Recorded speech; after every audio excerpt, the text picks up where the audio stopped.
when the biggest rock and roll stars perform on the world's biggest venues.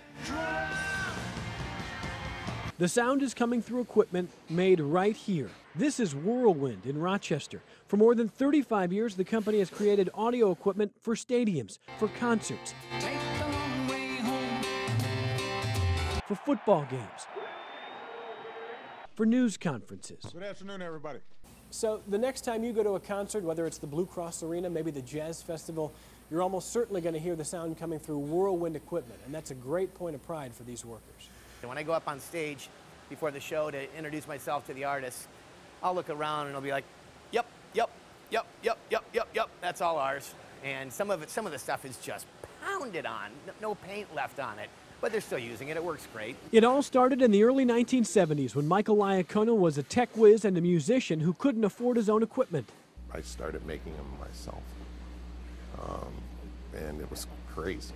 I mean, I can remember building microphone cables and guitar cables on my kitchen stove with a hot knife. His company started with guitar pedals, but it just kept growing as Iacono learned what else he could do. So I sort of built my own recording studio from scratch. You know, got lumber out and hammers and nails, and then once I built the studio, I realized that there were other things that I needed in the studio that I didn't have.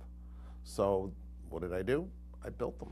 Eventually, Iacono's and Whirlwind's products became known as the best in the music and audio industry. He heard from superstars like Eddie Van Halen, and over the years, Whirlwind's audio interfacing has gone global to most of the biggest venues. You can go to the White House, you can go to Disney World, you could go to Yankee Stadium. Whirlwind does tens of millions of dollars in sales a year and employs dozens of workers, many of whom have been there for more than 20 years. Their next frontier is fiber optics, and the president still loves his music. I'm more addicted now than I ever was.